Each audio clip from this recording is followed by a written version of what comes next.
about you, but my favourite book trope is the serial killer trope.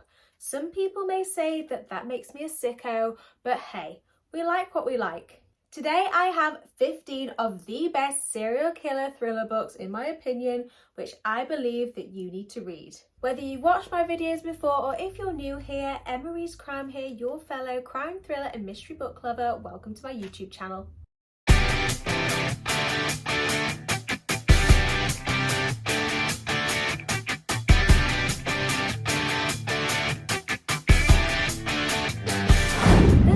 By Tess Gerritsen is one of my favourite books of all time. It is book number 1 in the Rizzoli and Isles series, but in book 1 we only meet Rizzoli, we don't meet Isles until book 2. A serial killer is on the loose targeting lone women. He dismembers his victims' bodies, and the technique that he uses leads Rizzoli to believe that he has some sort of surgical medical background. Not only is this one of the best serial killer books in my opinion, but the whole series is fantastic. I'd recommend that you read it in order, and the earlier books in particular are really dark and disturbing. The ones later on in the series are a bit lighter, but the earlier ones will definitely tick that messed up hit if that's what you're looking for. I read The Butcher by Jennifer Hillier a couple of months ago and I cannot stop thinking about it. It definitely is one of the best serial killer books I have ever read. If you've seen me speak about this book before, you know exactly what I'm going to say, and that is go into this completely blind and thank me later. That book had my jaw literally drop onto the floor several times. I thought it was so fantastically written, the characters are fleshed out well, and it has some fantastic twists. In The Craftsman by Sharon Bolton, the story starts off with a funeral but ends up in a death. It's definitely up there with being one of my favourite Sharon Bolton books, and I would really recommend it. I read this quite a while ago, and while refreshing my thoughts on the book, I didn't realise that actually a book 2 following this has been released, so I'm definitely going to have to check that one out. I don't know if I'm just watching the wrong things, but I don't see Sharon Bolton's work praised enough. Her books are so dark, they're so gritty, they're so atmospheric, and they're really well written, and I think that she deserves way more love than I see online.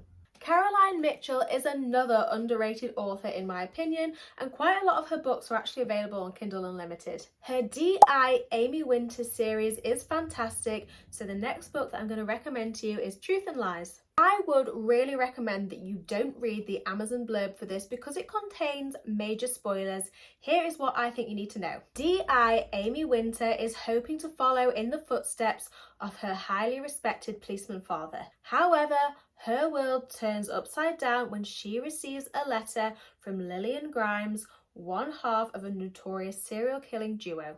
I think that there's about 5 books in this series so far. You definitely need to read them in order, but they are honestly brilliant. Next up is The Crucifix Killer by Chris Carter, which is book 1 in the Robert Hunter series. I'm about halfway through working my way through the series. There's 13 books in total, and so far I'd recommend them all. They are a classic detective duo trying to hunt down a serial killer. For the Crucifix Killer, a body of a woman has been found, and carved into the nape of her neck is this strange double-cross symbol. This is a symbol of the notorious Crucifix Killer.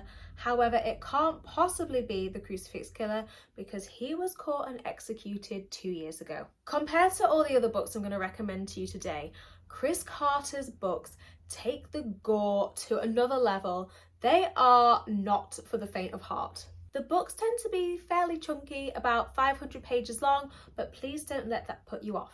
The chapters are really short, they tend to just be a couple of pages long, and at the end of the chapter there tends to be some sort of mini cliffhanger, so the book is just really moorish and really difficult to put down. Next up is My Sister the Serial Killer by Oyinkan Braithwaite. I always thought that this read pretty well as a standalone, however book 2 has just been or is about to be released. The story follows 2 sisters and the title kind of gives it away, but one of them is a serial killer. It's quite a slow burn book, but it's not super long and it is dark. A big focus on the story is the relationship between the 2 sisters.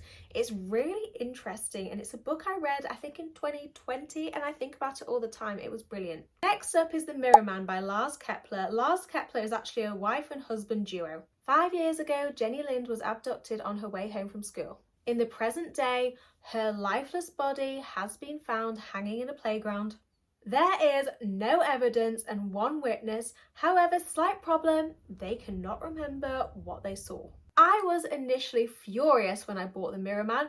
I was going on a long train journey and I'd forgotten my book in Kindle, so I picked it up in W.H. Smith's, not realising that it was book 8 in a series and I hadn't read any of the books prior to it. I am so glad that I bought this book by accident, and I'm so glad that I kind of had to read it because I had no other options, otherwise I'd have bought it and forgotten about it, because as soon as I picked it up on the train, I was hooked. It was so good. If you're like me and love a dark and disturbing book, then this book will tick a lot of boxes for you. Of course, my favourite book of all time has the serial killer trope involved, and that is The Butterfly Garden by Hutchison. I talk about this book all the time, but just in case you're not familiar with the plot, here it is. A man is abducting young women off the streets. He assigns them as a species of butterfly, and then he tattoos their faces and bodies to match the species of butterfly that he's assigned them to. Once they hit a certain age, he kills them and preserves their bodies. He keeps the preserved bodies and the alive women in his butterfly garden. This is also available on Kindle Unlimited. It's book 1 of 4. You can read book 1 and be satisfied and not have to continue on with the series. However, I really enjoyed books 3 and 4, not as much as book 1. I thought book 1 was the best. Book 2 was a bit meh, but you kind of need to read book 2 to read book 3 and 4, so up to you. The Puppet Show by M.W. Craven is a book which I've read very recently, and you might have seen me speak about it on recent YouTube videos. Disgraced detective Washington Poe has been assigned to team up with awkward civilian analyst Tilly Bradshaw. He is reluctant to do so, but the pair have been tasked with hunting down a serial killer. It is a book which loads of people have recommended to me, and I don't know why it took me so long to get to it. It was phenomenal. It obviously ticks the dark and disturbing criteria. The plot is written really well, the characters are fleshed out thoroughly, I really bonded with them, and overall I thought it was fantastic. However, I did guess the serial killer in the end. The Puppet Show is book 1 of, I believe, 7, and I have been told that you need to read them in order, but apparently they get better and better and better as you go along, so I am so excited to continue on with the series. Author Alex North is from Leeds, a fellow Yorkshireman like myself, so obviously I had to recommend one of his books in this video. I really enjoyed his most recent release, The Man Made of Smoke. However, The Whisper Man by him is still my favourite. 15 years ago, a serial killer known as the Whisper Man wreaked havoc over a sleepy village. The community is now safe because the Whisper Man is behind bars. The village is now a safe haven for Tom and his son Jake, who are looking to make a fresh start. That is until, however, another boy goes missing. Could the serial killer possibly be out there, and will Tom have to protect Jake from being his next victim? What I loved about The Whisperman, which you don't get a lot of in thriller books, is it had that creepy element to it, so I think it would be a perfect Halloween spooky read. It is quite slow burn, so I know that that isn't for everybody, but I found that it was really cleverly written and enjoyable. I have another Jennifer Hillier book for you, and that is Jar of Hearts. Both Jar of Hearts and The Butcher I have given 5 stars to, and I am so excited to read more of her backlist. Main character Geo's first love was a serial killer, but now he is on the run. Bodies have started turning up and the MO is exactly the same as before, so it is very clear that Geo's ex is coming for her one body at a time. I don't know what Jennifer Hillier puts in her writing, but my gosh, it is so addictive. She is honestly the queen of jaw-dropping, shocking plot twists, and Jar of Hearts certainly did not disappoint. One of mine and Michaela from What Michaela Reads book club picks was The Last Party by Torre, and since then I've been wanting to read more from that author, so the book that I read following that was The Good Lie. 6 teenagers have been murdered, but the suspect is now behind bars. However, the father of one of the victims believes that this suspect is innocent and offers to represent them in court. Another trope that I really love in the thriller genre is legal thrillers. This wasn't really a legal thriller, but it was still a good book. I thought it was a unique premise. Sometimes serial killer books can be a bit samey, so this was like a breath of fresh air.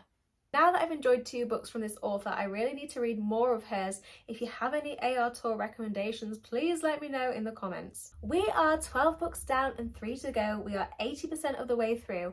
If you're enjoying what you're seeing and able to hit that subscribe button, it would mean the world to me. Now on for the final 3 books. The books which I've been recommending have been dark and disturbing and also quite heavy in some aspects, so I thought the next book which I'd recommend to you would be something a bit lighter, and that is Blood Sugar by Sascha Rothchild. Main character Ruby has been accused of 4 murders, however this is completely incorrect. She is only guilty of 3. The one that she is not guilty for is the death of her husband Jason. This was kind of my first experience of reading a dark humour witty thriller book, and it was really strange reading about a serial killer who's a likeable character. Like, I'd want to be her friend. Yes, she's a serial killer, but she has morals. She only kills people who are bad, so I mean, I personally wouldn't, but fair enough. This is the only book this author has written, and I am desperate for her to release something soon because Blood Sugar was published a few years ago. However, she is going to have a tough act to follow.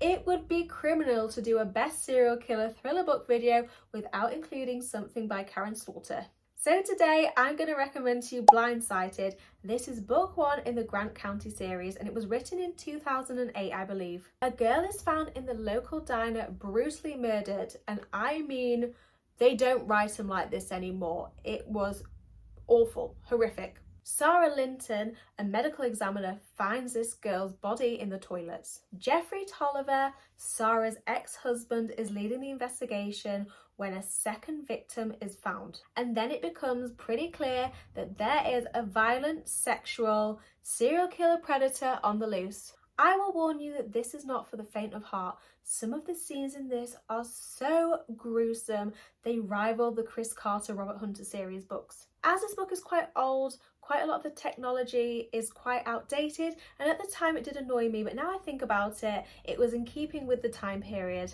I did guess the serial killer too, I thought it was quite obvious, but apart from that, I loved it.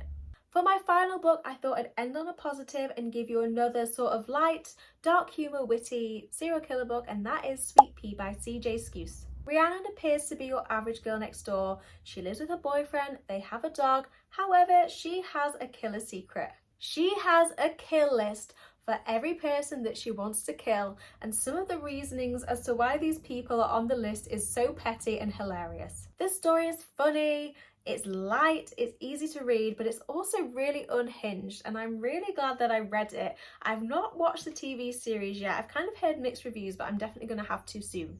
And that is the end of my best 15 serial killer thriller books. Thank you ever so much for taking your time to watch this video. Let me know what you think in the comments. Thank you. Bye!